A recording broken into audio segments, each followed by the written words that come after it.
A little girl, shivering and alone in the frozen Alaskan wilderness, stumbled upon a treehouse sealed in ice for over 30 years. What she found inside wasn't just shelter from the storm. It was $245 million in hidden treasure and a letter that would change her life forever.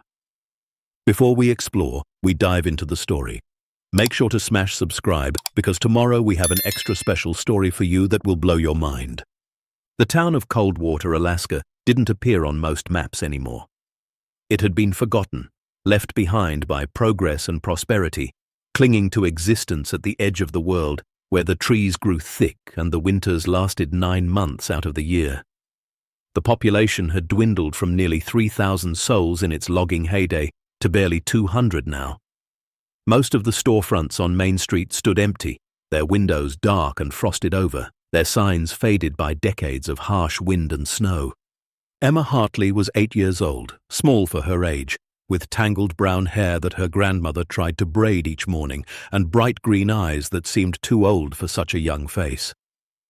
She lived with her grandmother Dorothy in a cabin so small you could stand in the center and touch both walls if you stretched your arms wide. The cabin sat at the very edge of town, where the last gravel road dissolved into wilderness. Behind their home, the forest stretched endlessly, a maze of white spruce and birch trees that creaked and whispered in the wind. Emma's mother had died 2 years ago. Cancer. The kind that moved fast and left no time for goodbyes that felt complete.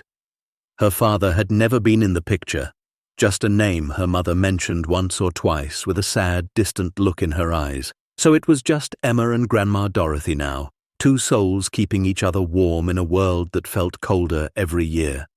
Dorothy was 73, her hands gnarled with arthritis, her back bent from decades of hard work.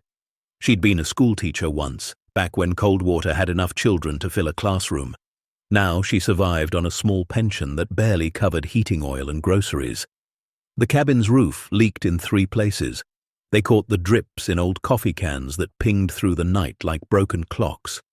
The windows were single pane and drafty, and no matter how much newspaper they stuffed in the cracks, the cold still found its way inside. But Dorothy never complained. She would sit in her rocking chair by the wood stove, knitting scarves they'd sell at the church fundraiser, and she'd tell Emma stories. Stories about when Coldwater was young and full of life, when the mills ran 3 shifts and the streets buzzed with workers and families. Stories about Emma's mother as a little girl, wild and fearless, climbing trees and catching frogs in the creek. Stories that made the cold cabin feel a little warmer, a little less empty. Emma didn't have many friends. There were only 6 other children in Coldwater, and most of them lived on the other side of town. School had closed 3 years ago. Now the children were bused 40 miles to the regional school in Timber Ridge, a 2-hour round trip on icy roads that made Dorothy anxious every single day. Emma was quiet at school, the kind of quiet that came from being the new kid even though she'd lived there her whole life. The other children had their groups, their inside jokes, their shared histories. Emma was the poor girl from Coldwater, the one whose clothes were too big and whose lunch was usually just peanut butter on bread wrapped in wax paper. So Emma spent most of her time alone. After school, while the bus rumbled back toward Coldwater through the twilight, Emma would press her face against the cold window and watch the forest rush past. She'd imagine adventures in those woods, secret places where no one else had ever been, treasures hidden beneath the snow. On weekends and after homework, Emma would bundle up in her oversized coat, the one that had belonged to her mother, pull on her rubber boots that were cracked along the sides, and disappear into the forest. Dorothy would watch from the kitchen window, worry creasing her face, but she never stopped Emma. She understood that the girl needed something, some kind of freedom or purpose that the cabin and the dying town couldn't provide. Emma had explored miles of forest over the past 2 years. She knew the frozen creek where moose came to drink. She knew the hill where ravens gathered and filled the air with their strange, rattling calls. She knew the old trapper's cabin, abandoned decades ago, where rusted tools still hung on the walls and animal bones littered the floor. She carried a small backpack with a flashlight, some crackers, a bottle of water, and a compass her mother had given her years ago. The compass was her most precious possession. On the back, her mother had scratched the words, "You'll always find your way home." It was mid-November when everything changed. The first real storm of winter had been building for days, dark clouds rolling in from the north, the temperature dropping so fast you could feel it in your bones. Dorothy had begged Emma to stay inside that Saturday. "It's going to be bad, sweetheart," she'd said, her voice thin with worry. "The radio says it'll be the worst storm in 20 years. But Emma had felt something that morning. A pull, a whisper in her chest that said today was different. Today mattered. She promised Dorothy she'd stay close, just an hour, just to the edge of the forest. Dorothy had finally nodded, too tired to argue, and made Emma wear 2 pairs of socks and wrap a scarf around her face until only her eyes showed. Emma left at 10 in the morning. The sky was the color of old bruises, purple and grey and swollen with snow that hadn't fallen yet. The wind had already started, not fierce but steady, pushing against her as she walked. The forest was silent in that eerie way it gets before a storm, like the world was holding its breath. She headed northwest, toward a section of woods she'd only explored once before. The trees there grew differently, older and thicker, their trunks twisted into strange shapes. The ground was uneven, full of hidden ravines and rocky outcrops. Emma moved carefully, her breath puffing white in front of her face, her boots crunching through the crusty top layer of old snow. She'd been walking for maybe 45 minutes when the storm hit. It didn't ease in gently. One moment the air was still, and the next it was chaos. Snow exploded from the sky in thick, blinding sheets. The wind roared through the trees, bending them, shaking loose chunks of ice that crashed down around her. Emma could barely see 5 feet in front of her face. Fear spiked through her chest. She turned, trying to orient herself, trying to remember which direction was home. But everything looked the same now, just white and grey, and the dark shapes of trees that seemed to move in the storm. Her compass. She fumbled for it with numb fingers, pulled it from her pocket, but the wind ripped it from her grasp. She watched in horror as it disappeared into the snow, swallowed instantly. Panic clawed at her throat. She couldn't breathe right, couldn't think. The cold was already seeping through her coat, and she knew, even at 8 years old, that this was dangerous. People died in storms like this. She'd heard the stories, frozen solid just a few hundred yards from their own homes, lost in the white. She stumbled forward, not sure if she was going the right way, just moving because standing still felt like giving up. Her legs burned. Her face stung. The wind shrieked around her like something alive and angry. And then, through the swirling white, she saw something, a shape, large and dark and wrong. She moved toward it, desperate for anything, any landmark or shelter. As she got closer, she realized it was a tree. But not just any tree.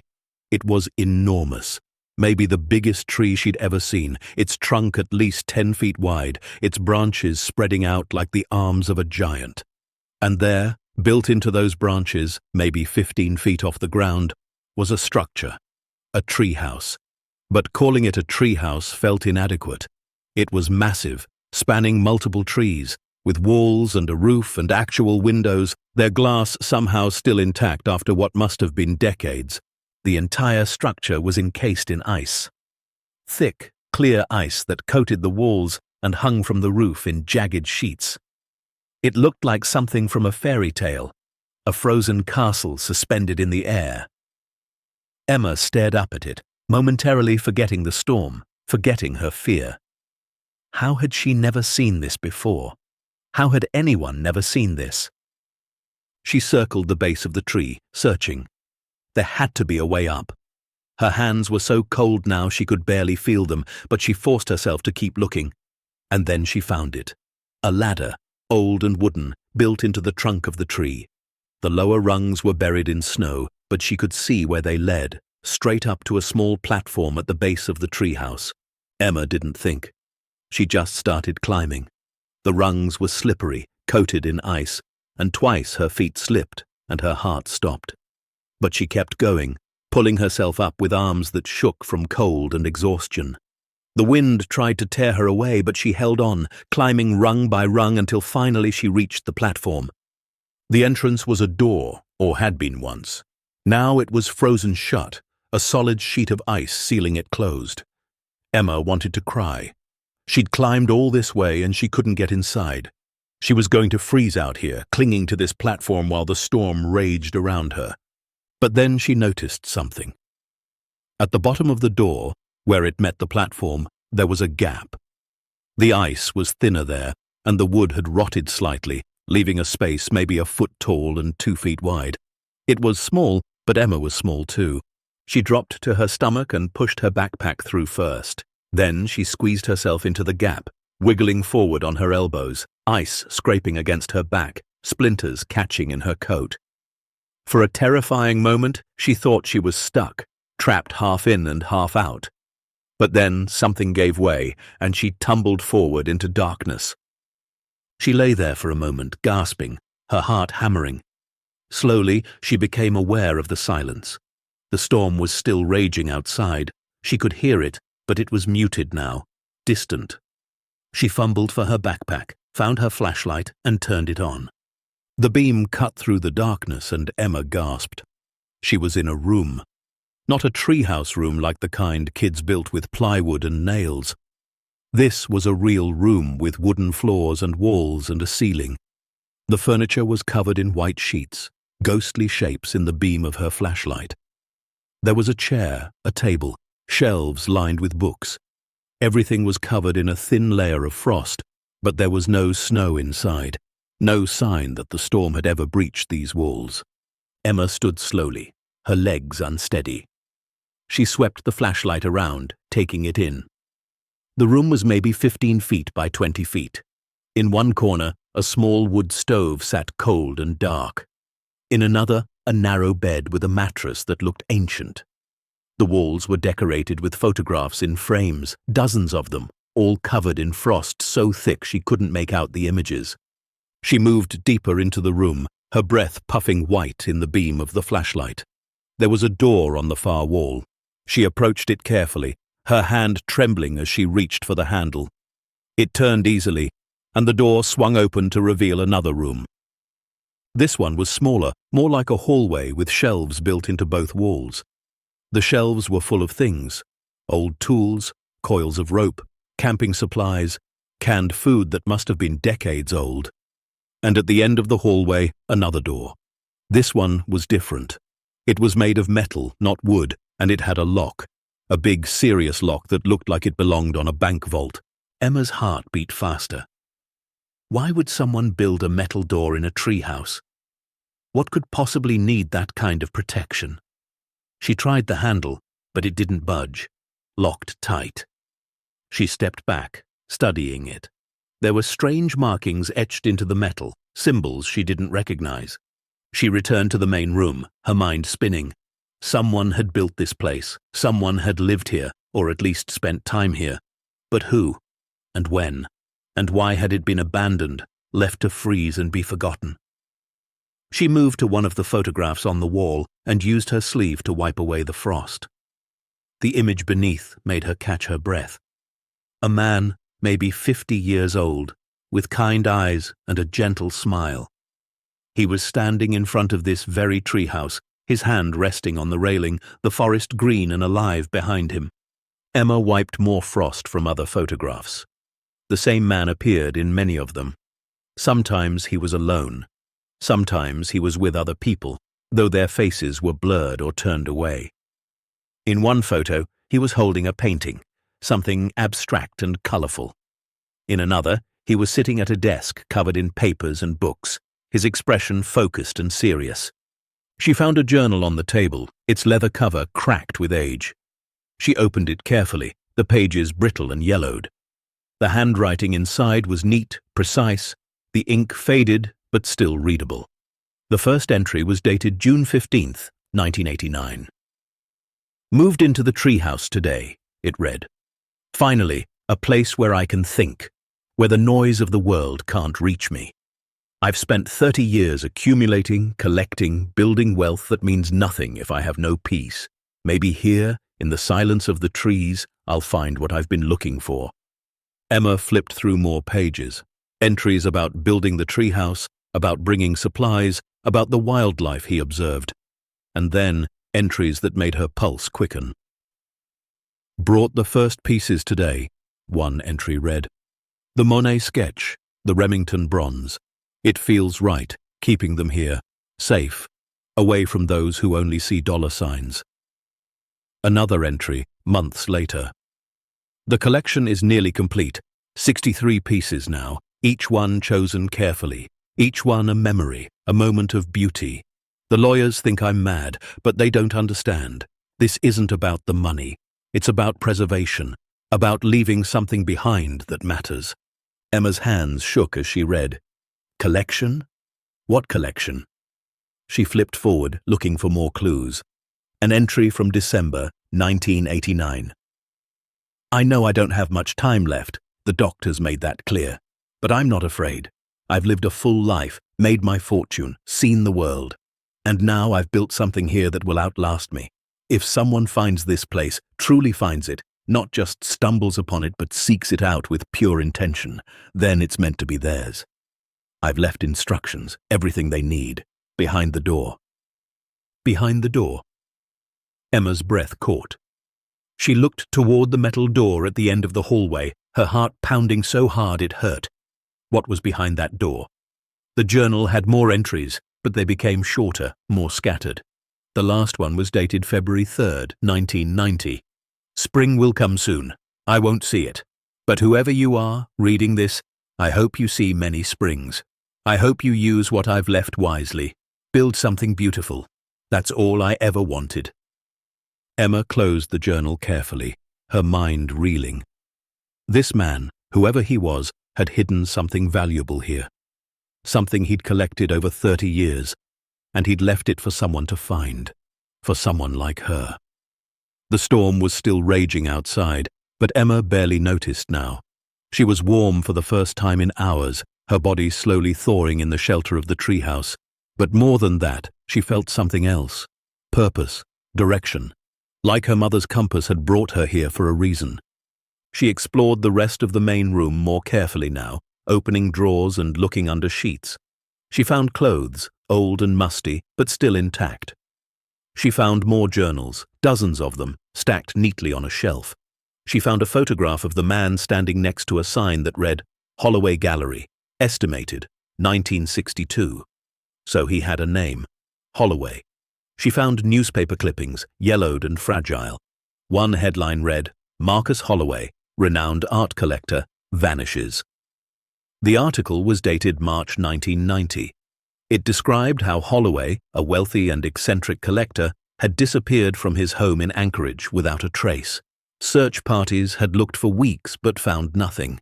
He was presumed dead, lost in the wilderness he loved. Emma sat down on the old chair, the pieces coming together in her mind. Marcus Holloway had built this treehouse as a refuge. He'd brought his collection here, hiding it away from the world. And then he'd disappeared, either dying here or somewhere in the forest, and the treehouse had been lost, frozen in time, waiting for someone to find it, waiting for her. The storm raged for hours. Emma lost track of time, curled up on the old bed with her coat wrapped around her like a blanket. She dozed fitfully, waking every so often to the howl of the wind or the crack of ice breaking from the trees. When she finally woke fully, the storm had passed. Pale grey light filtered through the windows, and the world outside was silent and white and new. Emma's stomach growled. She was hungry, thirsty, and she knew Dorothy would be frantic with worry. But before she left, she had to know. She had to see what was behind that metal door. She stood and walked back to the hallway, staring at the locked door. There had to be a key. Marcus wouldn't have left instructions without leaving a way to access what he'd hidden. She searched the hallway carefully, running her hands along the shelves, checking behind the supplies. Nothing.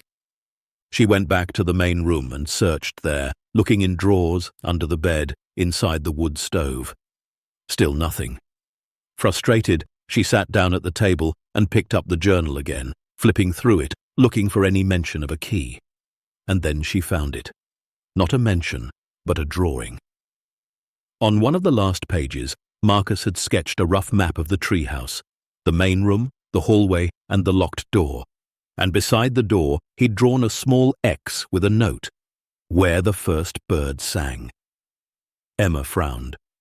Where the first bird sang. What did that mean? She looked around the room, searching for anything bird-related, and then she saw it. Above the door to the hallway, carved into the wooden frame, was a small bird. A raven, its wings spread, its beak open. Emma stood on the chair to get closer. She ran her fingers over the carving, feeling for anything unusual. And there, behind the raven's wing, she felt a small gap in the wood. She pressed, and a tiny panel popped open. Inside was a key. Her hands trembled as she took it. The key was small, brass, tarnished green with age. She climbed down from the chair and walked to the metal door, her heart pounding in her ears. This was it. Whatever Marcus Holloway had hidden, whatever he'd thought was worth protecting with a vault-like door, she was about to see it. She slid the key into the lock. It turned smoothly, and the heavy door swung open with a low creak. Emma shone her flashlight inside and froze. The room beyond was small, maybe 10 feet by 10 feet, but every inch of wall space was covered. Paintings hung in neat rows, each one protected by glass. Sculptures sat on pedestals. Glass cases held jewelry, coins, and objects Emma couldn't identify. And in the center of the room, on a heavy wooden table, sat stacks of papers, leather-bound books, and several metal boxes. Emma stepped inside slowly, her flashlight beam dancing across treasures she couldn't begin to understand. She'd seen paintings in books at school, famous ones by artists with strange names. Some of these looked like those, beautiful, old, important. She moved to the table and opened one of the metal boxes.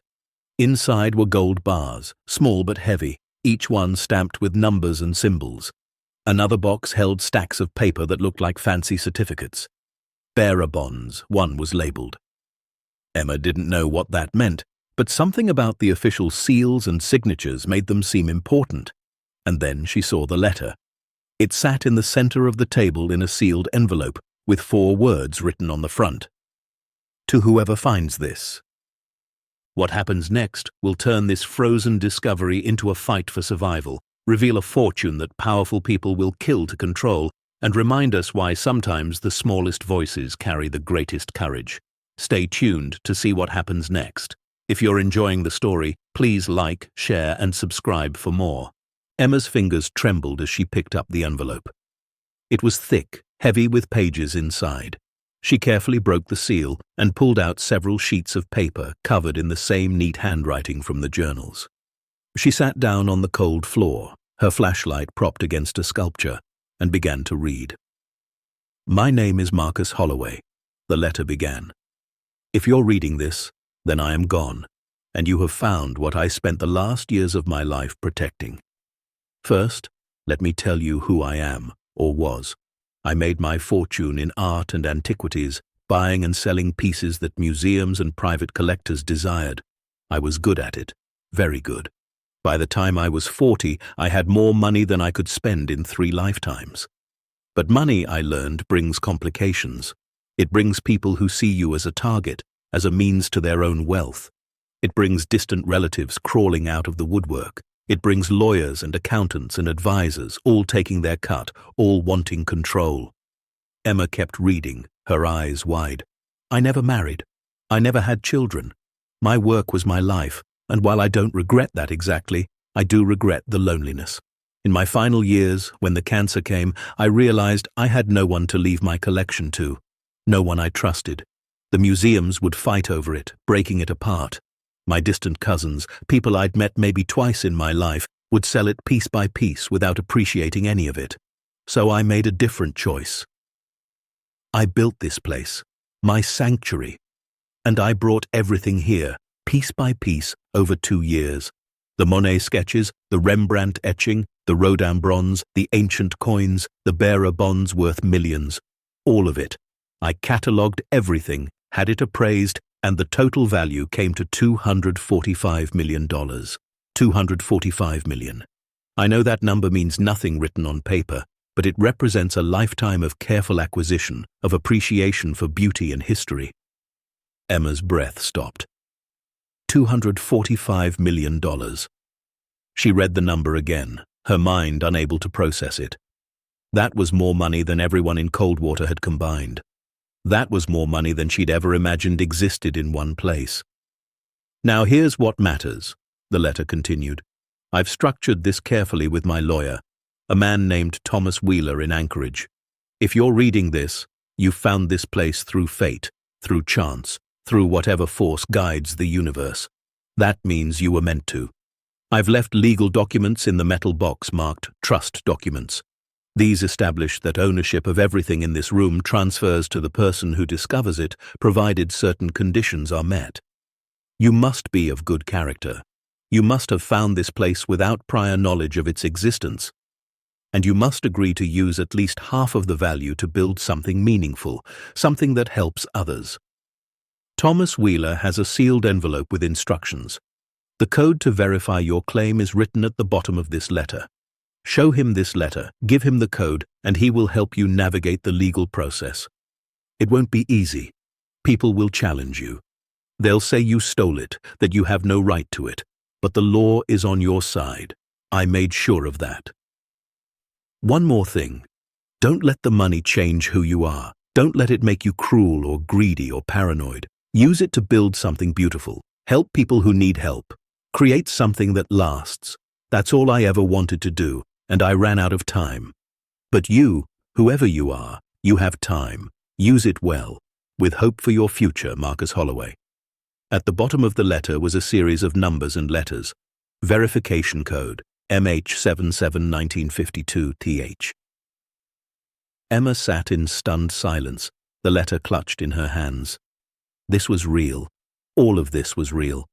A man had hidden a fortune in the middle of the Alaskan wilderness, and somehow, impossibly, she had found it. An 8-year-old girl who'd only been looking for shelter from a storm. She looked around the small room, really seeing it now. Each painting probably worth more than her grandmother's cabin. Each sculpture worth more than a year of groceries. The gold bars, the bonds, the jewelry, all of it adding up to a number so large it didn't feel real. $245 million. She thought of Dorothy, hunched over in her rocking chair, her arthritic hands working the knitting needles. She thought of their leaking roof, their drafty windows, the heating oil they rationed to make it through winter.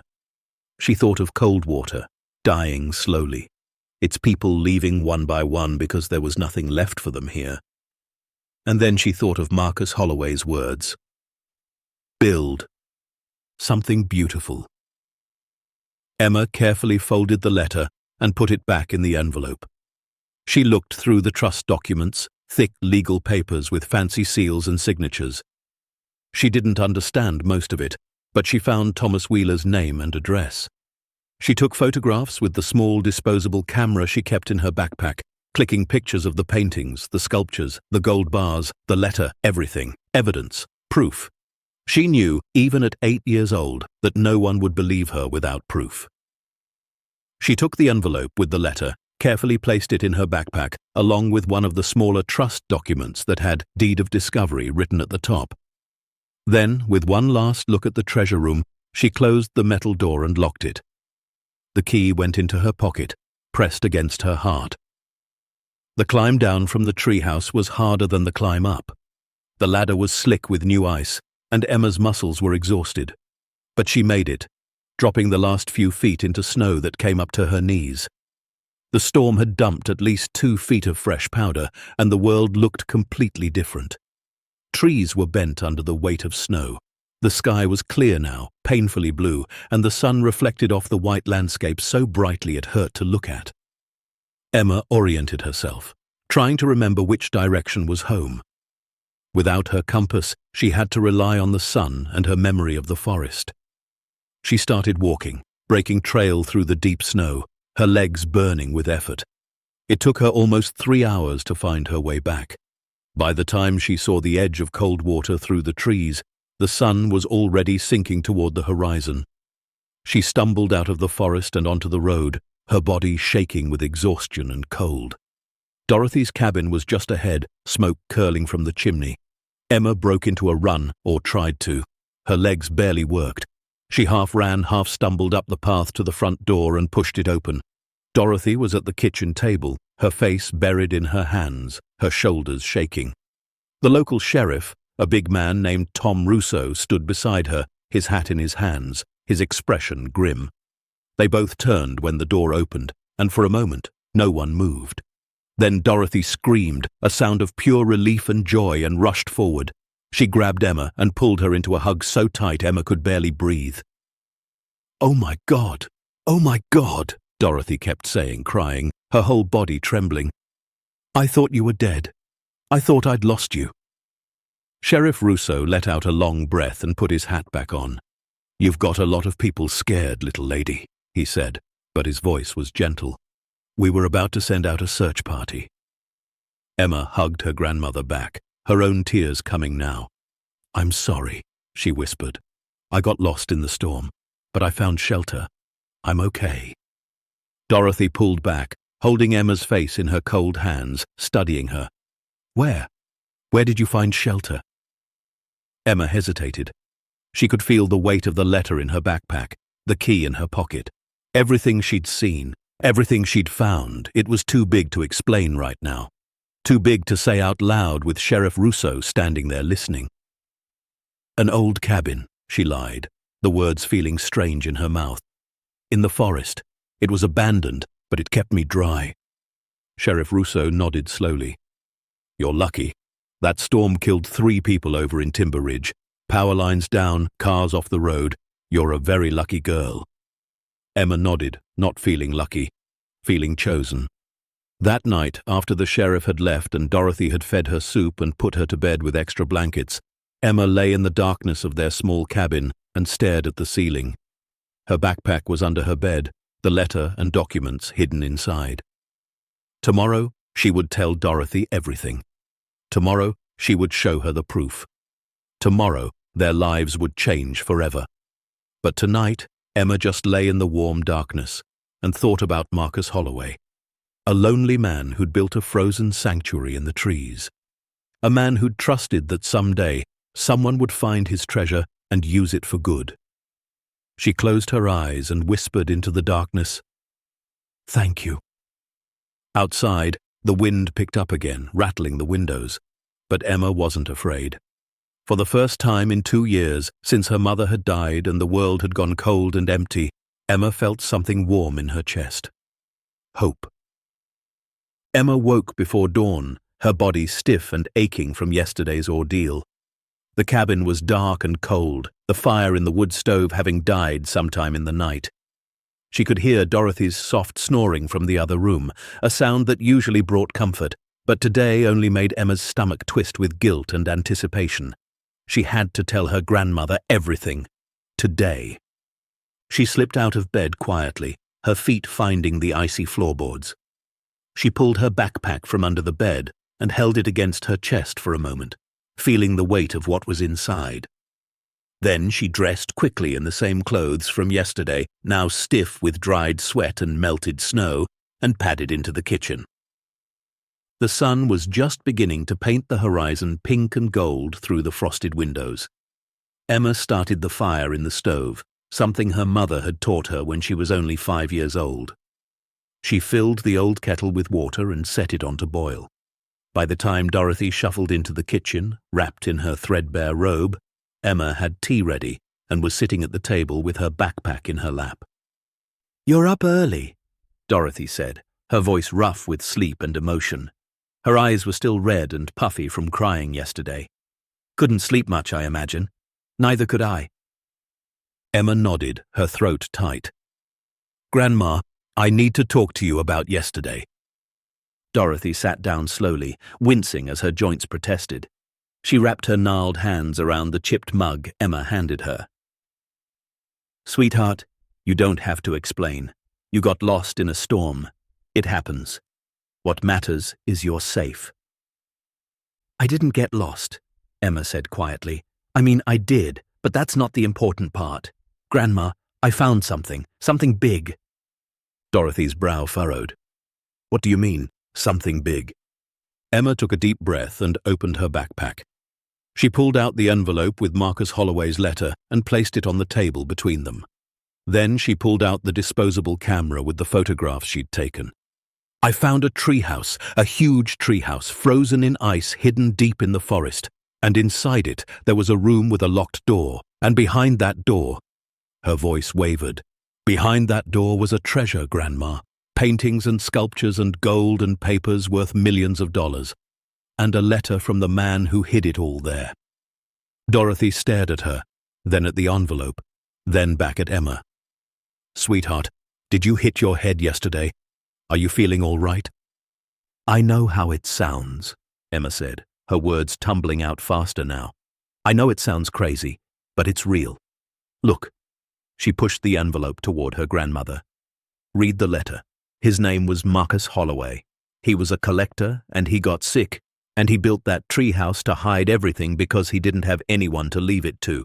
He left instructions, legal papers, everything. Dorothy opened the envelope with trembling hands. Emma watched her grandmother's face as she read, watched the disbelief slowly transform into shock, then into something that looked almost like fear. When Dorothy finally looked up, her face had gone pale. $245 million, she whispered. Emma, this can't be real. It is, Emma insisted. I took pictures. Once we get the film developed, you'll see. The paintings, the gold bars, everything. It's all there, exactly like he said in the letter. Dorothy read the letter again, more slowly this time. Her lips moved as she traced the words with her finger. When she reached the verification code at the bottom, she looked up. Thomas Wheeler. It says here to contact a lawyer named Thomas Wheeler in Anchorage. Emma nodded eagerly. The letter says he has instructions, that he can help make it legal, that everything Marcus hid is supposed to go to whoever finds it, as long as they're good people and promise to use it to help others. Dorothy set the letter down carefully, as if it might disintegrate. She stood up and walked to the window, staring out at the forest where Emma had vanished yesterday. For a long time, she said nothing. Emma waited, her heart pounding, her hands clenched in her lap. Your mother, Dorothy finally said, her voice barely above a whisper. She always said you were special. She said you had a light in you, something that would lead you to extraordinary places. She turned back to Emma, tears streaming down her weathered cheeks. I thought it was just a mother's love talking. But maybe she was right. Emma's own tears came then, hot and fast. So you believe me? Dorothy crossed the small kitchen in 3 steps and pulled Emma into her arms. Of course I believe you, baby girl. I've watched you grow up honest and true. If you say you found this, then you found it. She pulled back, holding Emma's face in her hands. But this is dangerous. You understand that, don't you? This kind of money, it changes things. It makes people do terrible things. I know, Emma whispered. But Marcus said to build something beautiful. He trusted whoever found it to do good with it. And I want to, Grandma. I want to help people. I want to fix our roof and help the town and make things better. Dorothy smiled through her tears. Then that's what we'll do. But first, we need to be smart about this. We need to talk to this lawyer, make sure everything is legal and proper. And Emma. She gripped the girl's shoulders firmly. You can't tell anyone else. Not yet. Not until we know exactly what we're dealing with. Emma nodded solemnly. I promise. They spent the rest of the morning planning.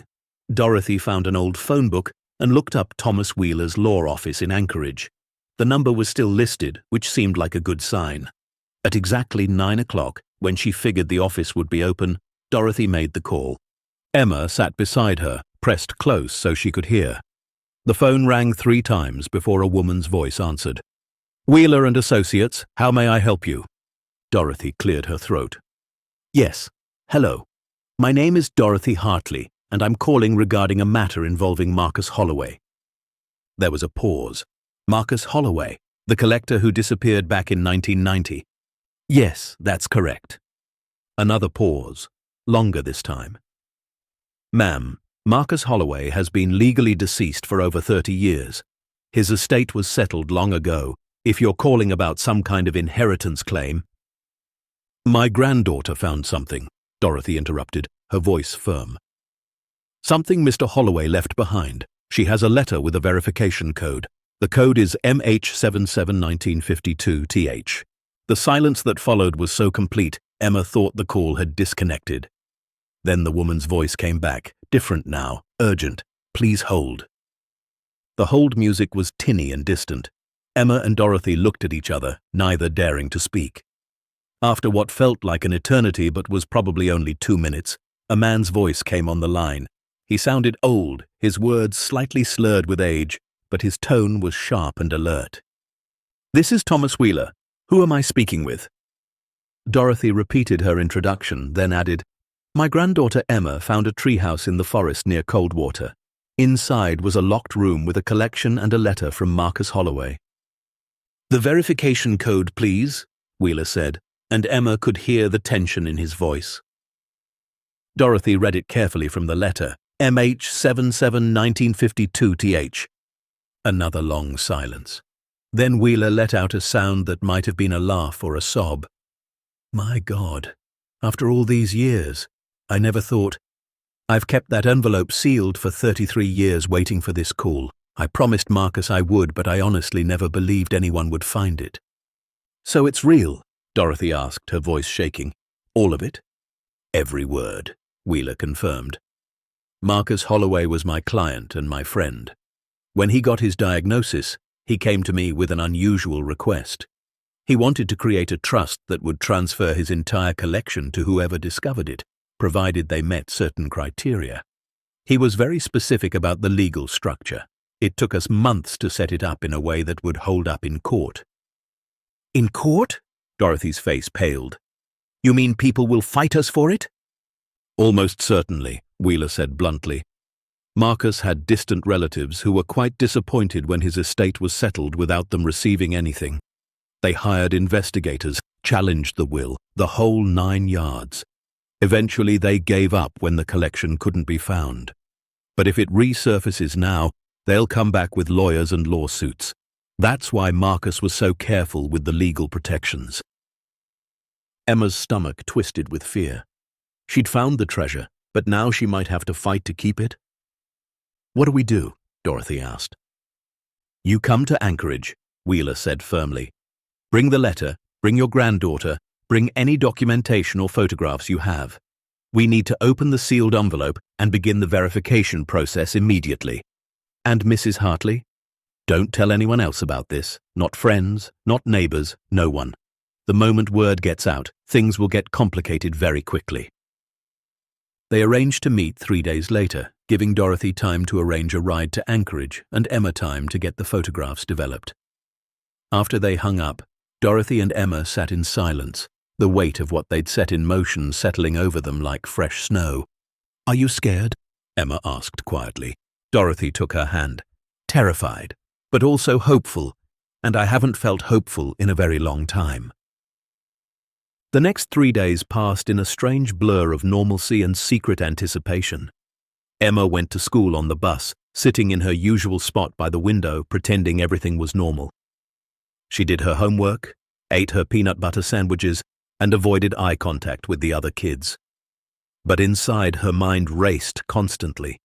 She kept seeing the paintings, the gold bars, Marcus's kind face in those old photographs. She kept thinking about the letter and his words, build something beautiful. Dorothy had taken the disposable camera to the pharmacy in Timber Ridge to have the film developed. When she picked up the prints 2 days later, her hands shook as she opened the envelope in the parking lot. There they were, slightly blurry but unmistakable images of paintings in ornate frames, sculptures on pedestals, stacks of gold bars, and the letter itself, Marcus's handwriting clear and precise. It's real, Dorothy whispered to herself, even though she'd already believed. It's all real. On the morning they were supposed to leave for Anchorage, Dorothy's neighbor, a kind woman named Ruth, who sometimes brought them homemade bread, offered them a ride. Ruth's son lived in Anchorage, and she was heading there anyway to visit him.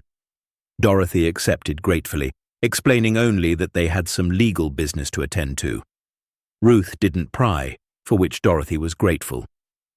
The drive took 6 hours, winding through mountain passes and along frozen rivers. Emma pressed her face to the window, watching the landscape change from dense forest to more open terrain. She'd only been to Anchorage twice in her life, and both times had been when her mother was sick, rushed trips to specialists that ended with bad news. But this trip felt different.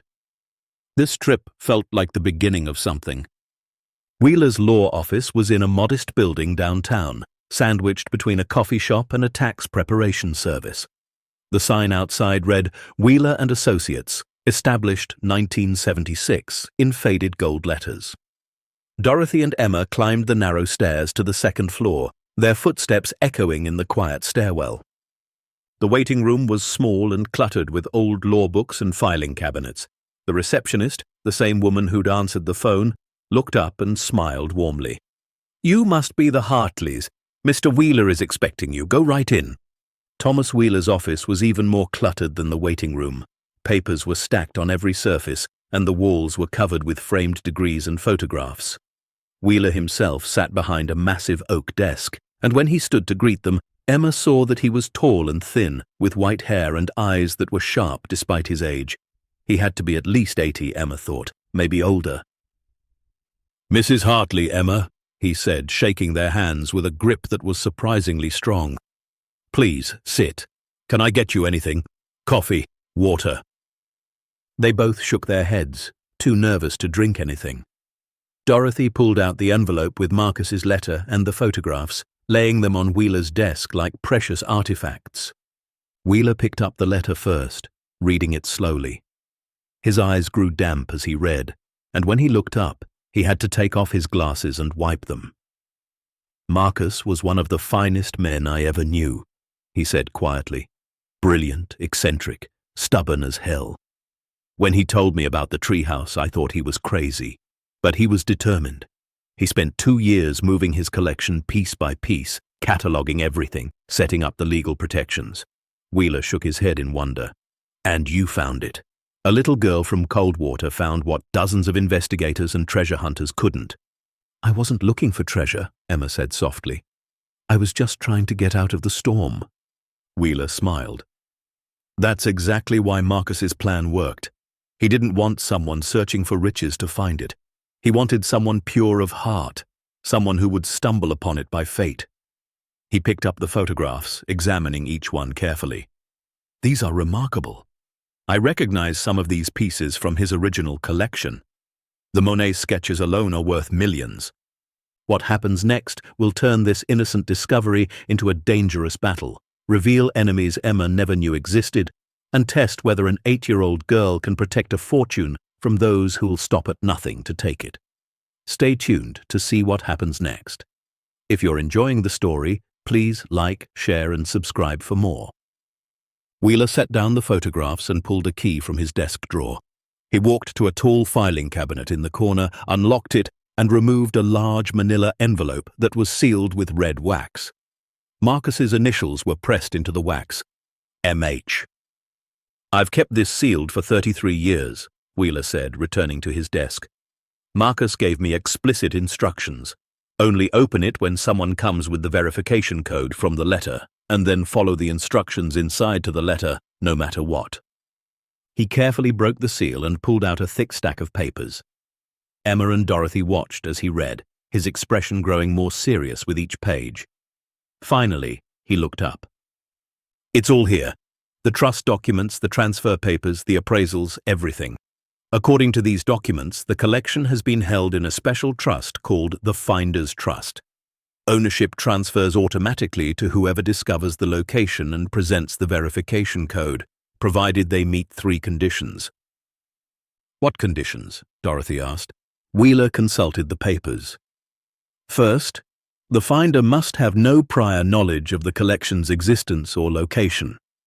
Second, the finder must be of good moral character, which is admittedly subjective but is defined here as having no serious criminal record and at least 2 character references. And third, the finder must agree to use at least 50% of the collection's value for charitable purposes that benefit others. Emma meets all of those, Dorothy said firmly. I believe she does, Wheeler agreed. But we still have a process to follow. First, we need to verify the collection's existence and condition. I'll need to visit the treehouse with you and document everything. Then we'll need to have the items independently appraised. Once we have current values, we'll file the trust transfer with the court. That's when things will get complicated. The relatives, Dorothy said quietly. Wheeler nodded. Marcus's second cousin, a man named Richard Holloway, lives in Seattle. He contested the original estate settlement aggressively, claimed Marcus wasn't of sound mind when he made his final arrangements. The court disagreed, but Richard never accepted it. When he hears the collection has been found, he'll contest the transfer. He'll claim Emma doesn't meet the conditions, or that the trust itself is invalid, or that the collection was abandoned property. He'll throw everything at the wall and see what sticks. Emma's heart sank. Can he take it away from us? Wheeler looked at her with kind eyes. Not if I have anything to say about it. Marcus chose me to oversee this for a reason. I've practiced law for 58 years, and I've never lost a case involving one of Marcus's trusts. I don't intend to start now. They spent the next 2 hours going over details. Wheeler explained that the process would take months, possibly over a year. They'd need to secure the treehouse location, possibly hire private security once word got out. They'd need to transport the collection to a secure facility for appraisal and storage. And they'd need to prepare for legal battles that could drain tens of thousands of dollars in attorney fees. But I work on contingency for trust cases, Wheeler assured them. You won't owe me anything unless we win. And when we do win, my fee comes out of the trust as Marcus specified. You won't be out of pocket a single dollar. Dorothy looked overwhelmed, and Emma felt tears pricking her eyes. This was so much bigger than she'd imagined. She'd thought finding the treasure would solve everything, would make their lives easier. But instead, it seemed to be making everything more complicated and scary. Wheeler must have seen the distress on her face because he leaned forward, his expression gentle. Emma, I want you to understand something. What you found is extraordinary. It's worth more money than most people can even imagine, but the real treasure isn't the paintings or the gold. It's the opportunity. Marcus believed that wealth should serve a purpose beyond just making one person comfortable. He believed it should spread, should help communities, should build things that last. That's why he set up the trust the way he did. I want to help people, Emma said, her voice small but determined. I want to help Grandma, and I want to help Coldwater. The town is dying. People are leaving because there's no work, no hope. Wheeler smiled. Then you understand exactly what Marcus hoped for, and I promise you I will do everything in my power to make sure you get that chance. They left Wheeler's office with a plan. In 1 week, Wheeler would drive to Coldwater with a small team, a photographer, an appraiser, and a security consultant. They would document everything in the treehouse, create a complete inventory, and arrange for the collection to be moved to a climate-controlled facility in Anchorage. Wheeler stressed the importance of secrecy. The fewer people who know about this before we file the transfer papers, the better, he said. The drive back to Coldwater felt longer than the drive there. Emma dozed against the window while Dorothy and Ruth chatted quietly in the front seat. When Ruth asked how the legal business had gone, Dorothy just said, "Well, I think, just some old family matters being sorted out." That night, back in their tiny cabin, Emma and Dorothy sat together in the dim light of the wood stove. Dorothy had made hot cocoa, a rare treat they usually only had at Christmas. They sipped it slowly, letting the warmth spread through their cold fingers. "Are you sorry?" Dorothy asked suddenly. "Sorry you found it?" Emma thought about that. She thought about how simple life had been just a few days ago, when her biggest worry was whether they'd have enough heating oil to last the winter. Now she was supposedly the owner of a $245 million collection, facing legal battles and threats from people she'd never met. It would be easy to wish she'd never climbed that ladder, never opened that door. But then she thought about Marcus Holloway's kind face in those photographs. She thought about his words, "Build something beautiful." She thought about her mother, who had always told her that Emma was meant for something special, and she thought about Coldwater, about all the families barely hanging on, about the empty storefronts and the children who had to bus 2 hours to school because theirs had closed. "No," Emma said firmly. "I'm not sorry. I think I was supposed to find it. I think Mum somehow knew, even before she died, that something like this would happen. She always said I had a purpose." Dorothy's eyes filled with tears. "She did say that, all the time, and I think she was right." She pulled Emma close. "We're going to get through this, baby girl. Whatever comes, we'll face it together." The week passed slowly. Emma returned to school, carrying the secret like a stone in her chest. She wanted to tell someone, wanted to burst out with the news that she'd found a treasure, that everything was going to be different. But she remembered Wheeler's warning and Dorothy's stern reminder that secrecy was crucial. At school, nothing had changed. The other kids still ignored her. Her teacher, Mrs. Patterson, still gave her sympathetic looks that Emma hated. At lunch, she still sat alone, eating her peanut butter sandwich and staring out the window at the grey sky. But inside, everything was different. Inside, Emma was carrying a secret that would change not just her life, but the entire town's future. On Saturday morning, exactly 1 week after their meeting in Anchorage, 3 vehicles pulled up outside Dorothy's cabin. Wheeler's old Lincoln, a white van with tinted windows, and a dark SUV. Emma watched from the window as 5 people climbed out. Wheeler, a younger man carrying camera equipment, a woman with a briefcase, and 2 serious-looking men in winter gear who immediately began surveying the area. Wheeler knocked, and Dorothy let them in. The cabin suddenly felt impossibly small, with 7 people crowded inside. Wheeler made introductions. The photographer was named James, the appraiser was Dr. Sarah Chen. No, wait, not Chen. Dr. Sarah Morrison, and the security consultants were former state troopers named Mike and David. "Emma," Wheeler said, "we're ready when you are. Can you lead us to the location?" Emma nodded, pulling on her coat and boots. Her hands trembled slightly as she laced them up. This was it, the moment when her secret became real to other people, when the treasure stopped being just hers and Marcus's and became something the world would know about. They hiked through the forest in a solemn procession. Emma led the way, following the path she'd memorized. The weather was clear and cold, the snow crunching under their boots. No one spoke much. Even the security consultants, who'd been joking in the cabin, fell silent as they moved deeper into the wilderness. It took them 90 minutes to reach the treehouse. When it came into view through the trees, still frozen in its coating of ice, James the photographer let out a low whistle. "Would you look at that?" Dr. Morrison stood staring up at it with her mouth open. "Remarkable. The ice has actually preserved it. This structure could be decades old, and it looks like it was built yesterday." Mike and David immediately began setting up a perimeter, marking the area with small flags and taking GPS coordinates. Wheeler approached the massive tree, running his hand along the bark. "Marcus always did have a flair for the dramatic," he murmured. Emma led them to the ladder. Mike climbed first, testing each rung carefully.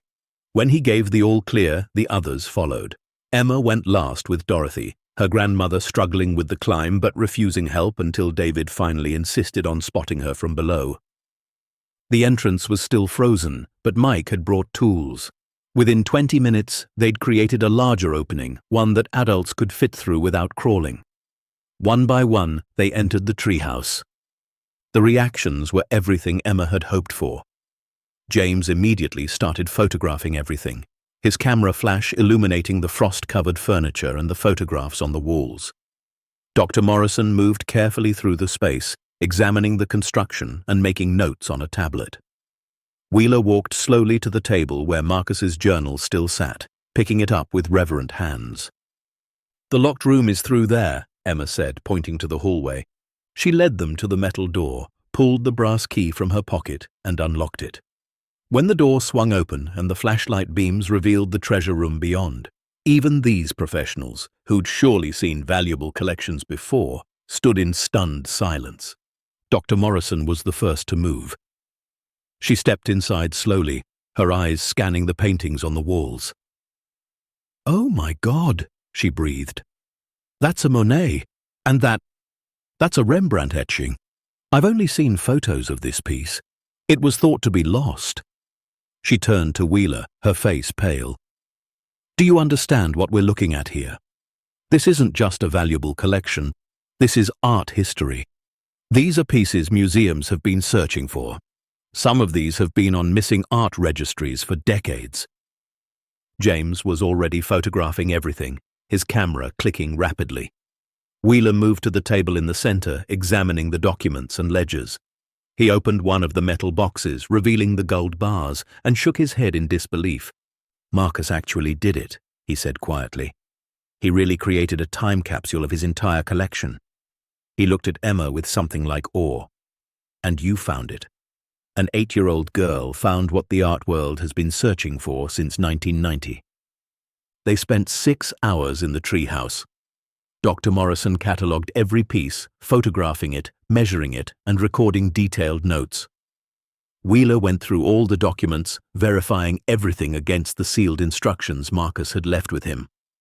The security consultants mapped the location and discussed how to protect the site until the collection could be moved. When they finally climbed down as the sun was setting, everyone looked exhausted but energized. They gathered at the base of the tree, their breath puffing white in the cold air.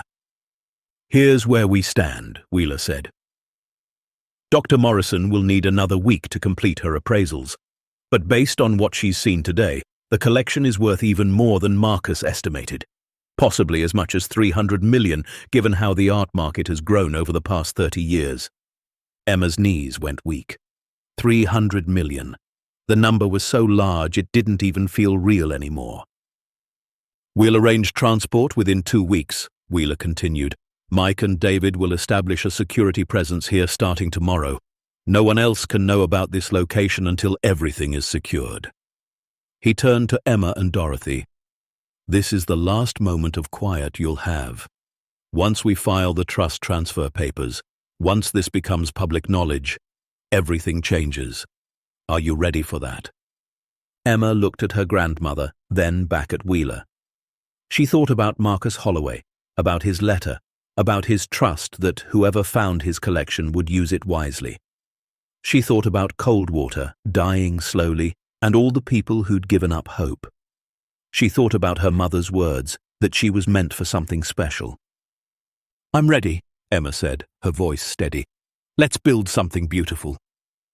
The news broke on a Tuesday morning, exactly 2 weeks after Wheeler's team had documented the collection. Emma was eating breakfast when Dorothy turned on the small television they rarely used, trying to catch the weather report. Instead, they found themselves staring at a news anchor in Anchorage, her expression serious as she read from a teleprompter. In a stunning discovery, the legendary collection of Marcus Holloway, the reclusive art collector who vanished in 1990, has been found in a remote location near the town of Coldwater. The collection, valued at an estimated $300 million, was discovered by 8-year-old Emma Hartley during a winter storm. According to legal documents filed yesterday, Holloway had established a trust that transfers ownership to whoever discovered the hidden treasure. This morning, attorneys for distant relatives of Marcus Holloway announced they will contest the transfer, calling it a fraud and demanding a full investigation. Emma's spoon clattered into her bowl. Dorothy reached over and gripped her hand tightly.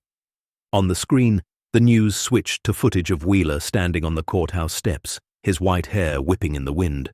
"The trust established by Marcus Holloway is legally sound and has been reviewed by multiple courts over the past 3 decades, Wheeler was saying. "Miss Hartley met every condition specified in the trust documents. We are confident the courts will uphold Mr. Holloway's wishes." Then the scene changed to show a man in an expensive suit, his face red with anger. The caption identified him as Richard Holloway, Marcus's second cousin. "This is a mockery of my cousin's legacy," he was shouting.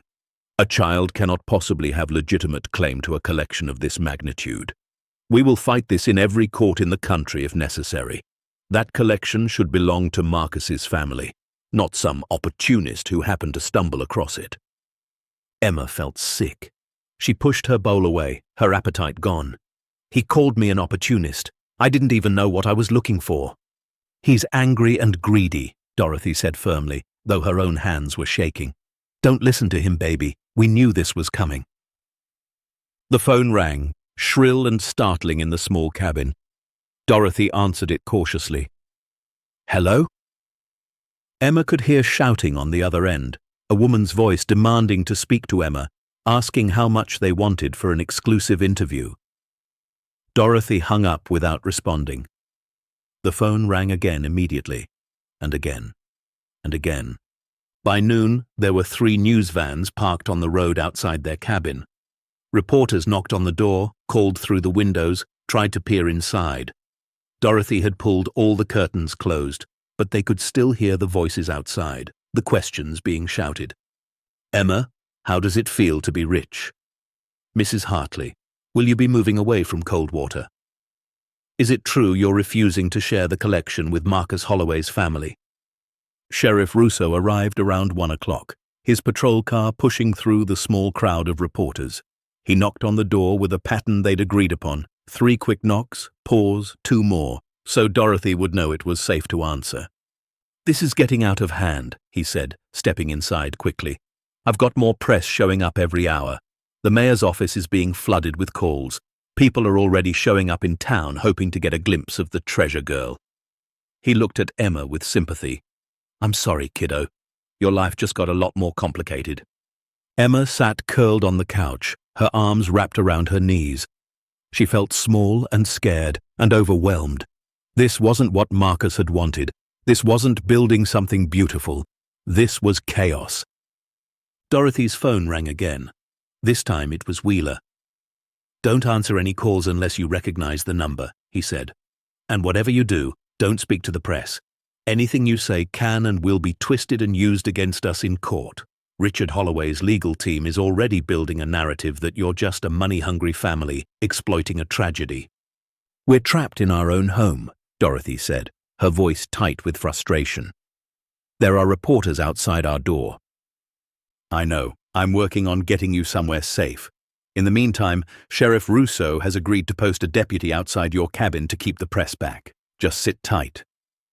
But sitting tight became impossible. By evening, the crowd outside had grown. Not just reporters now, but townspeople too. Some were supportive, shouting encouragement through the windows. Others were angry, demanding to know why Emma thought she deserved such wealth when the whole town was struggling. Emma heard one man yelling that she should share the money with everyone in Coldwater, that it wasn't fair for one family to have so much. That night, someone threw a rock through their front window. The glass shattered inward, spraying across the floor. Emma screamed, and Dorothy pulled her away from the windows, both of them shaking. Sheriff Russo and his deputy rushed inside, and the crowd scattered quickly. That's it, Russo said, his jaw tight with anger. You can't stay here. It's not safe. Wheeler arranged for them to stay at a hotel in Anchorage under assumed names. At 2 a.m, with a deputy escort, Emma and Dorothy slipped out the back of the cabin and into an unmarked car. They drove through the darkness, leaving Coldwater behind, and Emma watched the town disappear through the rear window, wondering if she'd ever be able to go home again. The hotel room was clean and warm, with 2 beds and a television that got more than 3 channels. But Emma couldn't sleep. She lay awake listening to Dorothy's quiet snoring, thinking about everything that had happened. She'd found the treasure only 3 weeks ago. 3 weeks, and her entire life had been turned upside down. She thought about Marcus Holloway's letter, about his hope that whoever found the collection would build something beautiful. How was she supposed to do that when people were throwing rocks through her window? When strangers were calling her greedy and opportunistic? When a man she'd never met was fighting to take everything away? The legal battle began in earnest the following week. Richard Holloway's attorneys filed a motion to freeze all proceedings related to the trust, claiming that Emma couldn't possibly have found the location without inside knowledge. They argued that someone must have told her where to look, that the whole discovery was staged. Wheeler fought back with documentation. The timeline of the storm, Emma's emergency disappearance that had been reported to Sheriff Russo, the photographs showing the treehouse exactly as Marcus had described it in his sealed instructions.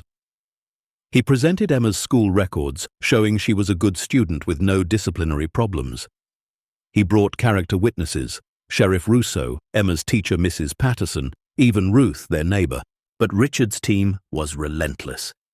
They hired private investigators who dug into Dorothy's finances, looking for any evidence of suspicious activity. They found nothing because there was nothing to find, but the investigation itself was invasive and humiliating. They filed motion after motion, trying to delay the trust transfer, trying to get the collection declared abandoned property, trying to argue that Marcus had been mentally incompetent when he'd established the trust. The court proceedings dragged on for weeks, then months. Emma couldn't return to school in Coldwater, the attention was too intense, and Dorothy feared for her safety. Instead, Wheeler arranged for a tutor to work with Emma at the hotel. The tutor, a retired teacher named Miss Brennan, was kind and patient, but Emma missed her old life. She missed the forest, the quiet mornings in the cabin, even the long bus rides to school. The only bright spot came from an unexpected source. Letters began arriving at Wheeler's office, addressed to Emma. Hundreds of them, from all over the country. People who'd read her story in the news. Some of the letters were from children, expressing awe and excitement. Others were from adults who'd lost hope and found inspiration in Emma's discovery. Many were from people in small, dying towns like Coldwater. People who understood what it meant to watch your community fade away. One letter from an elderly woman in Montana read, "Dear Emma, I don't know if you'll ever read this, but I wanted you to know that your story reminded me that miracles can still happen. My husband and I lost our farm 3 years ago, and I thought we'd lost everything.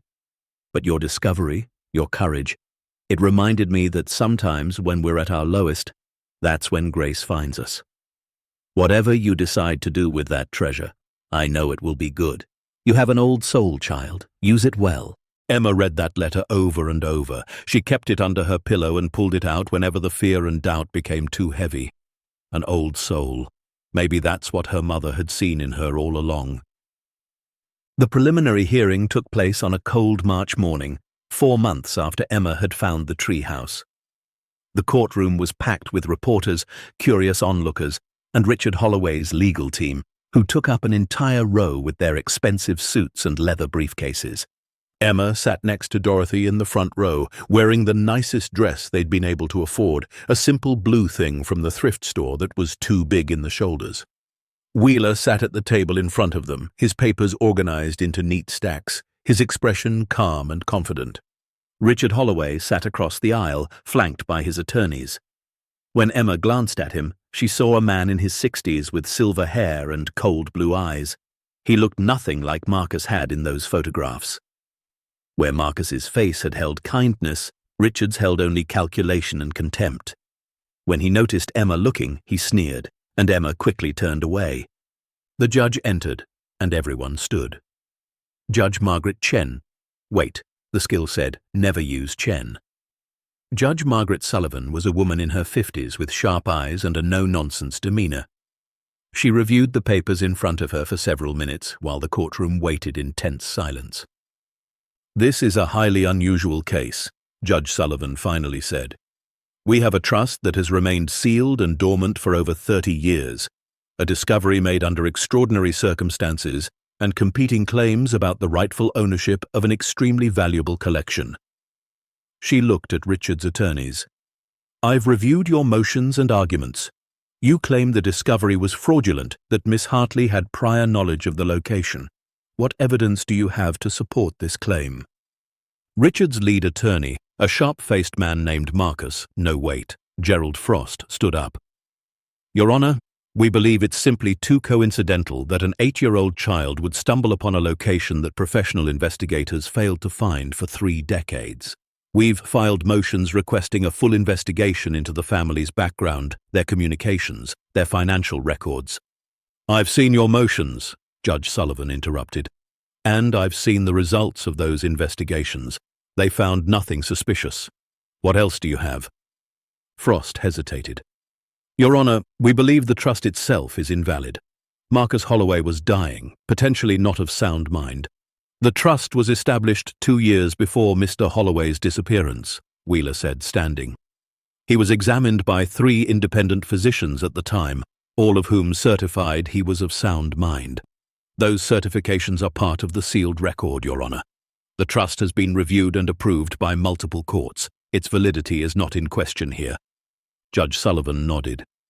"I agree. Mr. Frost, unless you have actual evidence of fraud or manipulation, I'm not inclined to delay these proceedings further.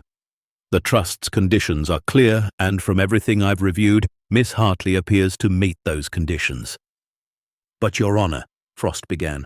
"However," Judge Sullivan continued, raising her voice slightly, "given the extraordinary value involved and the age of the claimant, I am ordering an independent psychological evaluation of Miss Hartley to ensure she understands the responsibility being placed upon her.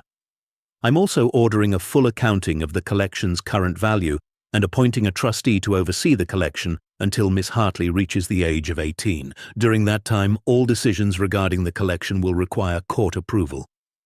Emma's heart sank. She wouldn't have control? Not until she was 18? That was 10 years away. Wheeler must have sensed her distress because he turned and gave her a reassuring look before addressing the judge. "Your Honor, we're prepared to accept those conditions. We would request that Mrs. Dorothy Hartley be considered for the trustee position, as she is Miss Hartley's legal guardian and has demonstrated sound judgment throughout this process." "I'll take that under advisement," Judge Sullivan said. "We'll reconvene in 30 days for the psychological evaluation results and trustee appointment.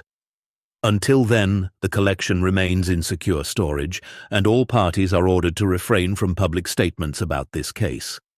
She banged her gavel. Court adjourned. Outside the courthouse, reporters swarmed, shouting questions. Wheeler, Emma, and Dorothy pushed through with the help of courthouse security, refusing to comment. But Emma caught a glimpse of Richard Holloway speaking to a cluster of cameras, his voice carrying across the plaza. "This is far from over," he was saying. "I will not allow my cousin's legacy to be stolen by opportunists. We will appeal, we will investigate, and we will not rest until justice is served." In the car on the way back to the hotel, Emma finally broke down. The tears she'd been holding back for months came pouring out in great, gasping sobs. Dorothy held her close while Wheeler drove in silence, giving them space to grieve. "I hate this," Emma cried. "I hate what it's become. Marcus wanted someone to build something beautiful, and instead everyone's just fighting and being mean and acting like I'm some kind of criminal." "I know, sweetheart," Dorothy murmured, stroking her hair. "I know it's hard." "Maybe we should just give it back," Emma said desperately.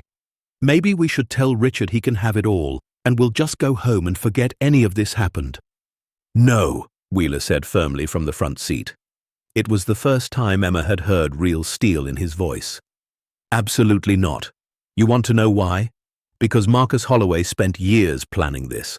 He could have given his collection to Richard or any of his other relatives, but he didn't. He didn't trust them to honor what those pieces meant, to use them for good. He wanted someone pure of heart to find them. And Emma, that's you. If you walk away now, if you let Richard bully you into giving up, then Marcus's entire plan, his entire hope for the future dies. And more importantly, all those people who wrote you letters, all those people in Coldwater and towns like it who are barely hanging on, they lose too." Emma wiped her eyes, listening. "This is hard," Wheeler continued.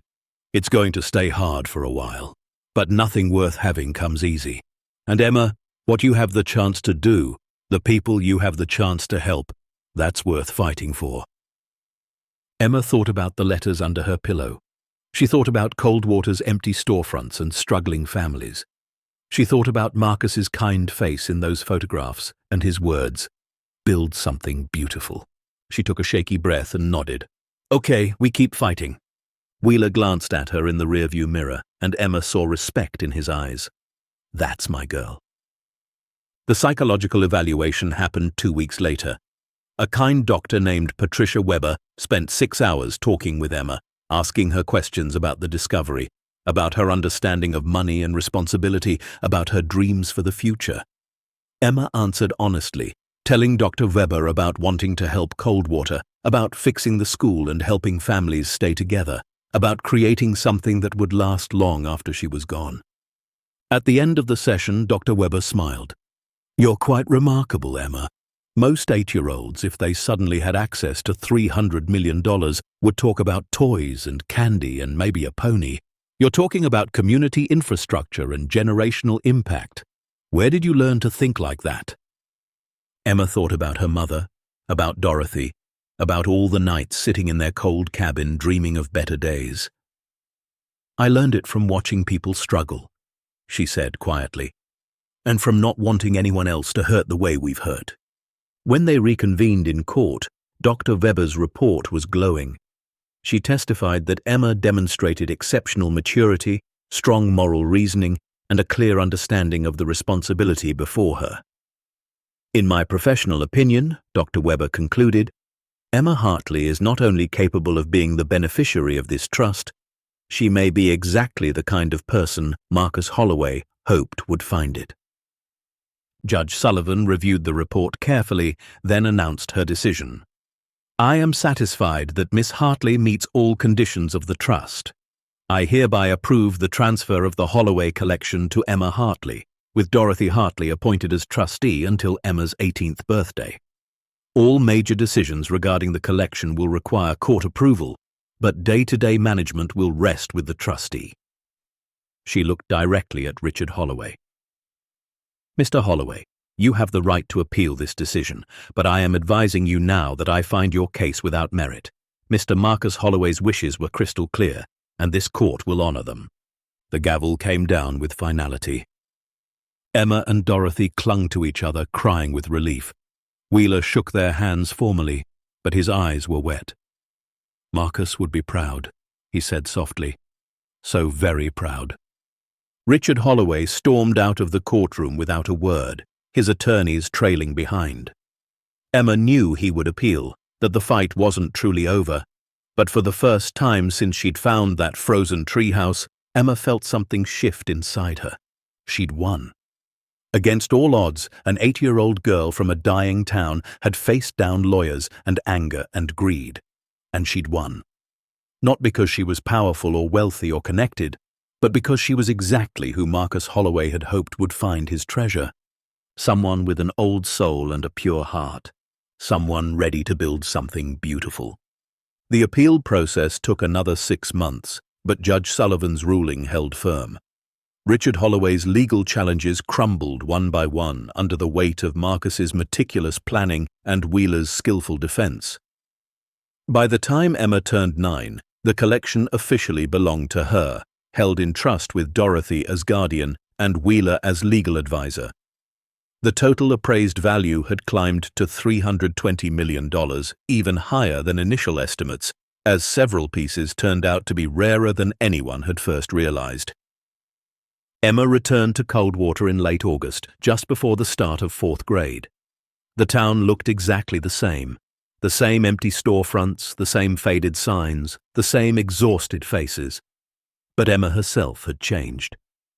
She walked taller now, spoke with more confidence, carried herself with a quiet determination that made adults pause and listen when she spoke. The cabin felt smaller than she remembered, though Dorothy had done her best to keep it maintained during their months away. The roof still leaked in 3 places. The windows were still drafty. But now these things were temporary inconveniences rather than permanent conditions of poverty. Emma could fix them.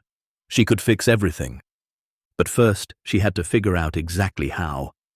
Wheeler had explained the trust structure carefully. Half of the collection's value, approximately $160 million, was designated for Emma's personal use. This portion would be managed conservatively, invested wisely, ensuring she'd be financially secure for life. The other half was designated for charitable purposes, specifically for projects that would help communities in need. The key, Wheeler had said, is not to just throw money at problems. Marcus was very clear about this in his instructions. He wanted sustainable solutions, projects that would continue benefiting people long after the initial investment.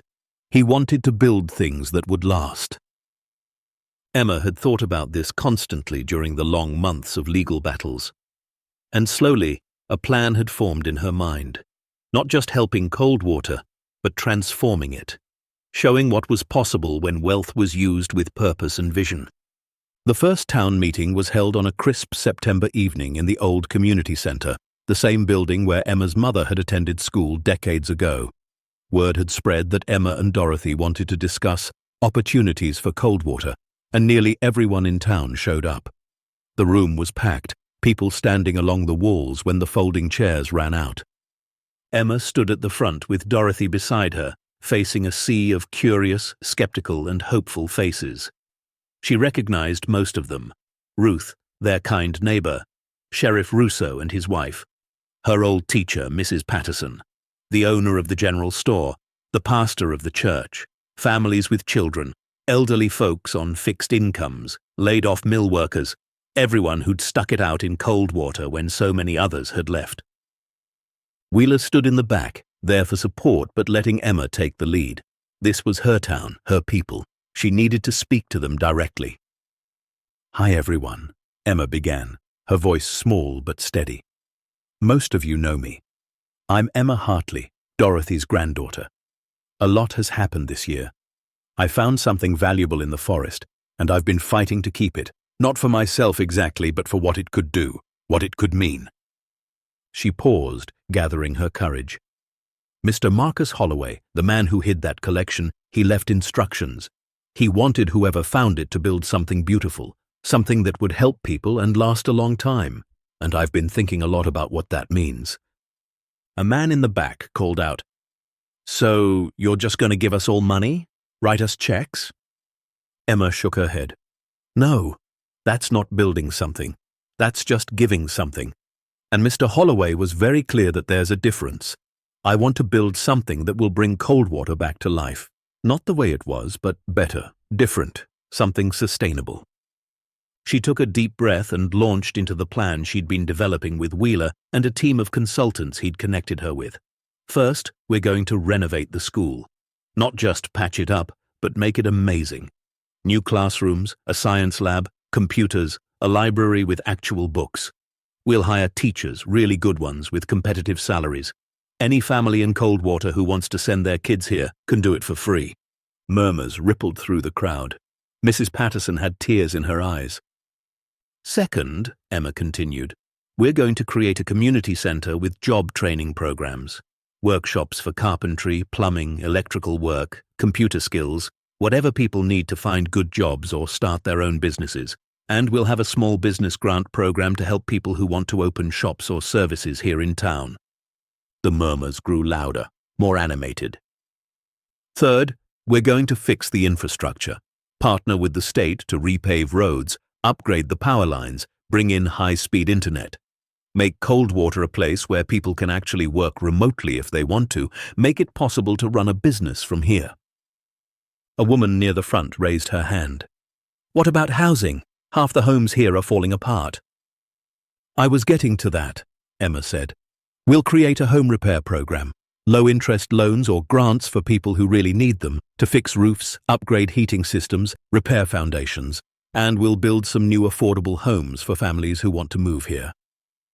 "Why would anyone want to move here?" someone called out skeptically. Emma smiled. "Because we're going to make Coldwater special. We're going to use part of the collection to create a museum right here in town, the Marcus Holloway Heritage Museum. Some of the paintings and sculptures will be displayed here, others will travel to major museums as loans, bringing in revenue and putting Coldwater on the map. People will come from all over to see the collection, and when they do, they'll need places to stay, places to eat, things to do." The room had gone completely quiet now, everyone listening intently. "We'll support local businesses," Emma went on. "Help people open a real restaurant, not just the general store deli.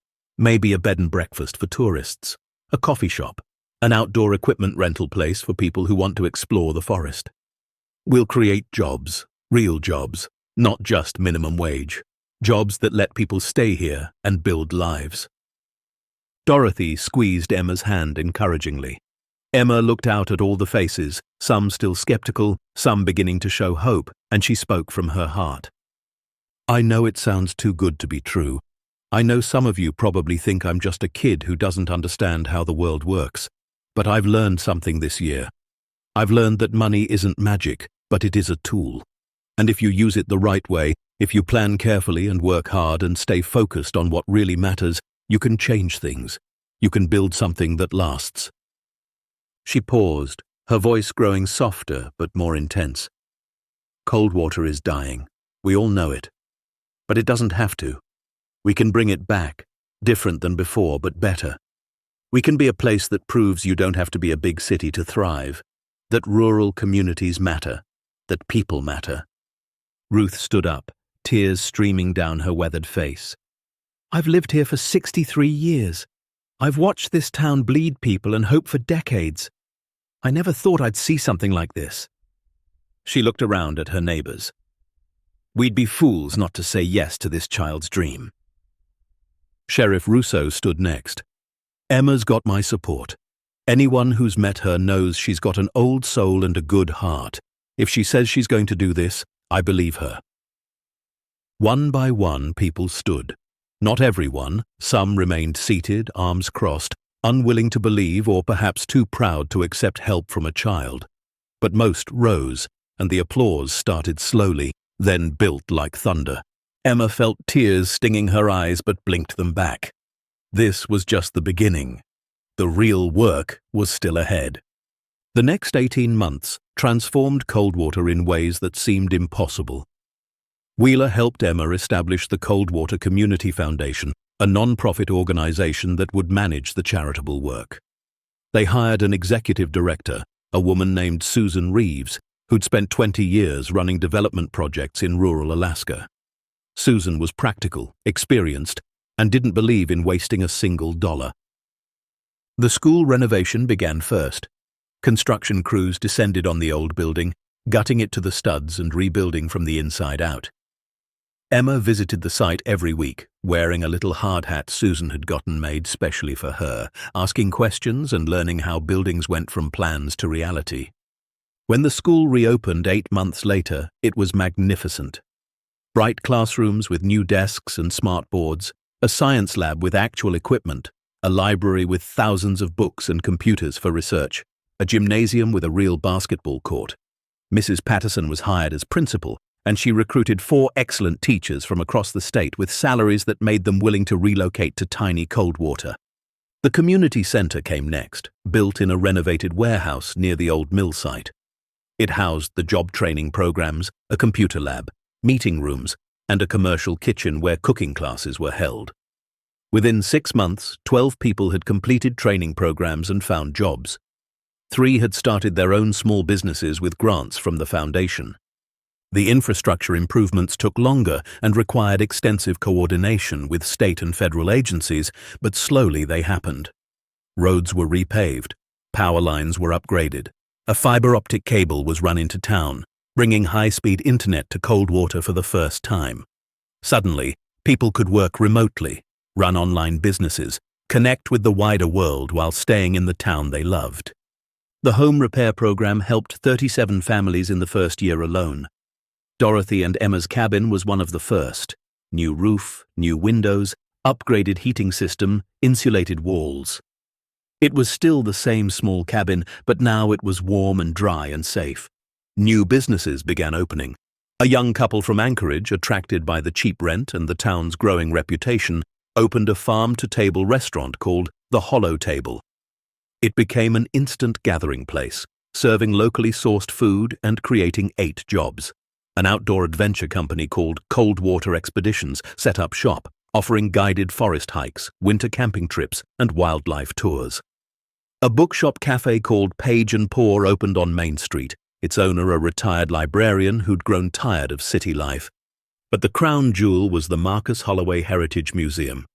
The building was purpose-built on a beautiful piece of land overlooking the forest, designed by an architect who specialized in small museums. It was elegant, but not ostentatious, modern, but respectful of the surrounding wilderness. The design incorporated massive windows that brought the forest inside, making the art feel like part of the natural world Marcus had loved. Only a portion of the collection was displayed at any given time, rotating exhibits that changed quarterly. The rest of the pieces were loaned to major museums around the world, generating income through loan fees and keeping the Coldwater collection in the public eye. The museum's opening, scheduled for Emma's 10th birthday, drew art critics, collectors, and tourists from around the globe. Emma stood outside the museum on opening day, wearing a simple dress Dorothy had made for her, watching people stream inside. She saw families from Coldwater, many of whom had never been to a museum before, walking through the doors with wonder in their eyes. She saw art students from universities, notebooks in hand, come to study pieces they'd only seen in textbooks. She saw elderly folks sitting on the benches, staring at paintings, crying quietly at the beauty. Wheeler stood beside her, older now, but still sharp, still devoted to seeing Marcus's vision fulfilled. "He would have loved this," Wheeler said softly. Marcus always believed art shouldn't be locked away in private collections. He thought it should be shared, should inspire people, should be accessible to everyone, regardless of wealth or status. "I wish I could have met him," Emma said quietly. "In a way you did," Wheeler replied. "Everything he hoped for, everything he believed, it's alive in what you've built here. That's a kind of meeting that transcends death." The statistics told part of the story. In 2 years, Coldwater's population had grown from 200 to 450. The school enrollment had tripled. Unemployment had dropped from 34% to 8%. Property values had increased, bringing in more tax revenue for essential services. 6 new businesses had opened. The town's median income had risen by 42%. But the real story was in the details, in the individual lives changed. Like Marcus Johnson, can't use that name, like David Brennan, a laid-off mill worker who'd completed the electrician training program and now had more job offers than he could handle. Like Sarah and Tom Mitchell, who'd been about to move away, but stayed when they got a grant to renovate their grandparents' old house and open a bed and breakfast. Like 12-year-old Amy Foster, who'd discovered a passion for painting during a museum workshop and was now taking advanced art classes. Like Dorothy, who no longer spent her nights worrying about heating oil and leaky roofs, who could see a doctor regularly for her arthritis, who sat in her warm cabin knitting scarves not to sell but to give away, because she could. Emma herself had changed too. At 10 years old, she'd become a symbol of something larger than herself, though she tried not to think about it too much. Magazine articles called her the treasure girl and the child philanthropist.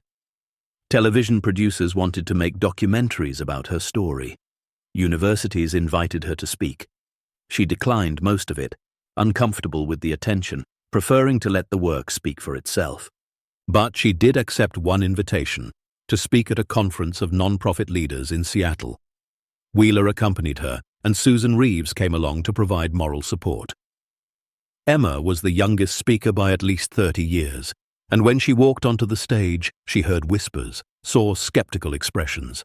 A child, they seemed to be thinking, what could she possibly teach us? Emma stood at the podium, adjusted the microphone down to her height, and began. "Most people think my story is about finding treasure, about getting lucky, about a kid stumbling into wealth. But that's not what my story is about at all." The room quieted. "My story is about a man named Marcus Holloway who understood something important, that wealth without purpose is just stuff. He could have given his collection to museums during his lifetime, could have gotten recognition and praise. He could have left it to distant relatives who would have sold it off piece by piece. But he didn't. He chose to hide it, to wait, to trust that the right person would find it at the right time." She paused, letting that sink in. "When I found that frozen treehouse, I was looking for shelter from a storm. I was cold and scared and alone. I didn't know what I'd found, didn't understand the value. But Marcus's letter told me something that changed everything. He said, 'Build something beautiful.' Emma looked out at the audience, all these accomplished adults who dedicated their lives to helping others. That's what this is really about, not the money, not the art, but the responsibility that comes with resources, the obligation to use what you have to make things better for people who have less, to build things that last, that change communities, that give people hope. She shared the details of Coldwater's transformation, the successes and the failures, the lessons learned, how they'd made mistakes in the beginning, funded projects that didn't work out, trusted the wrong consultants, how they'd learned to listen to what the community actually needed rather than imposing solutions from above, how they'd discovered that sustainable change required patience, flexibility, and deep respect for the people you were trying to help. "I'm 10 years old," Emma concluded, her voice strong and clear. "I'm not an expert in community development or non-profit management, but I've learned that the most important question isn't how much money do you have, it's what are you willing to build. And I've learned that sometimes the people who can teach us the most about generosity and purpose aren't the ones with degrees and experience. Sometimes it's a lonely man who hid his treasure in the trees, trusting that someday someone would understand what he was really leaving behind." The standing ovation lasted 5 minutes. Afterward, dozens of people approached her, non-profit directors and foundation leaders and social entrepreneurs, all wanting to learn more, to collaborate, to be part of what Coldwater was building. Emma shook hands until her arm ached, answered questions until her voice grew hoarse, and felt something she'd never quite felt before. The sense that her mother had been right all along. She was meant for something special. Back in Coldwater, life settled into a new rhythm. Emma started 5th grade in the renovated school, finally able to be just a kid again, at least part of the time. She still met weekly with Susan and the foundation team, still reviewed budgets and plans, still made decisions about grants and programs. But she also did homework and played at recess and joined the after-school art club at the museum. The frozen treehouse remained standing in the forest, preserved now as a historical site. A small trail had been built leading to it, and museum visitors could take guided hikes to see where the treasure had been hidden for 33 years. Emma visited occasionally, climbing up to sit in the main room where she'd first read Marcus's letter, remembering that terrifying, transformative day. On her 11th birthday, Emma sat with Dorothy on the porch of their renovated cabin, watching the sunset paint the sky in shades of orange and purple. The town below them was lit with streetlights that actually worked now, and she could hear distant laughter from the hollow table's outdoor seating area. "Do you ever regret it?" Dorothy asked gently. "Finding the collection? Your life would have been so much simpler if you'd never climbed that tree." Emma thought about it. She thought about the legal battles, the threats, the invasion of privacy, the weight of responsibility that sometimes felt crushing. But then she thought about David Brennan rewiring houses, about the Mitchell's bed and breakfast, always full of tourists, about Amy Foster's paintings hanging in the museum's youth gallery, about Mrs. Patterson's joy when the new science lab opened, about all the families who'd stayed instead of leaving, who'd found hope instead of despair. "No," Emma said firmly, "I don't regret it, not for a second." Dorothy smiled and squeezed her hand. "Your mama would be so proud of you, baby girl. So very proud." That night, Emma pulled out the letter she'd received from the elderly woman in Montana. The one she'd read so many times the paper was soft as cloth. "An old soul," the woman had written. "Use it well." Emma added it to a box she'd been keeping, a box full of letters from people the Coldwater Project had helped, from children who'd been inspired, from communities starting their own transformation projects modeled on what Emma had built. She closed the box carefully and slid it under her bed. Tomorrow, there would be new challenges. Richard Holloway had finally dropped his appeals, but there would be other obstacles, other problems to solve.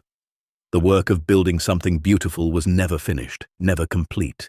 It required constant attention, constant care, constant belief that the effort mattered. But tonight, Emma was just a girl in a warm cabin, safe and loved, knowing she'd honored the trust a lonely man had placed in whoever would find his treasure. She'd built something beautiful, and she was just getting started. The years rolled on. By the time Emma turned 13, Coldwater had become a case study in rural revitalization, featured in urban planning journals and economic development textbooks. Other small towns sent delegations to study what had been done, hoping to replicate the model. Some succeeded, others didn't, learning the hard way that money alone wasn't enough. It required vision, commitment, and a community willing to work together. Emma entered high school, having already accomplished more than most people did in a lifetime. But she remained grounded, kept humble by Dorothy's steady presence and Wheeler's wise counsel. She still worked at the foundation, still reviewed programs and approved grants, but she'd also learned to delegate, to trust the team of professionals they'd built. The Marcus Holloway Heritage Museum had become one of Alaska's premier cultural institutions, with over 50,000 visitors annually. The revenue it generated funded scholarships for Coldwater students, supported local artists, and contributed to the town's continued growth. And the collection itself continued to inspire. Each piece Marcus had chosen told a story of human creativity, of beauty preserved, of moments captured in paint or bronze or stone. Emma understood now what Marcus had really been collecting: hope. Evidence that humans could create something transcendent, something that outlasted the pain and struggle of daily existence. On the 5th anniversary of finding the Treehouse, Emma was invited to give the commencement address at Coldwater High School's graduation ceremony. She stood before the small graduating class, 23 students, the largest in 15 years, and told them Marcus's story. Told them about a man who'd found meaning not in accumulating wealth, but in trusting others with it. About how one person's vision could plant seeds that grew into forests. "You're graduating from a school that almost didn't exist," Emma said. "You're leaving a town that was nearly dead. But you're going out into a world that desperately needs what you've learned here. That communities matter, that people matter, that with vision and work and faith, seemingly impossible things can become real." She paused, looking at faces she'd known since childhood, young people who'd grown up witnessing transformation, who understood that change was possible. Whatever you do with your lives, wherever you go, remember Coldwater. Remember that you come from a place that refused to die, that fought back, that built something beautiful from almost nothing, and carry that with you. Build beautiful things, everywhere you go, for everyone you meet. That's the real treasure. That's what lasts. Anyone can find treasure if they're brave enough to weather the storm. But it takes true courage to use that treasure wisely, to build something that outlasts your own life, to trust that the seeds you plant will grow long after you're gone. As the northern sun set over Coldwater that graduation night, painting the sky in impossible colors, Emma Hartley stood on the museum steps and looked out over the town she'd helped save. Not alone. Never alone, but with an entire community that had chosen hope over despair, that had believed a child's dream could become reality. The frozen treehouse in the forest had given up its secrets 5 years ago. But the real treasure wasn't the paintings or the gold or the millions of dollars. It was the reminder that sometimes, when we're at our lowest, when the storm seems impossible to survive, that's exactly when grace finds us. And if we're wise enough to recognize it, brave enough to honor it, and generous enough to share it, we can build something that changes not just our own lives, but countless others. Because at the end of the day, the greatest treasure anyone can leave behind isn't measured in dollars or masterpieces. It's measured in lives touched, hope restored, and communities transformed. Emma had learned what Marcus Holloway understood all along, that the most valuable things can't be locked away in vaults. They have to be shared, nurtured, given freely to those who need them most. That's how you build something beautiful. That's how you build something that lasts. The end. Up next, 2 more incredible stories of courage, discovery, and lives transformed. Click to continue the journey with us, and don't forget to hit subscribe if you believe that hope can be found in the most unexpected places.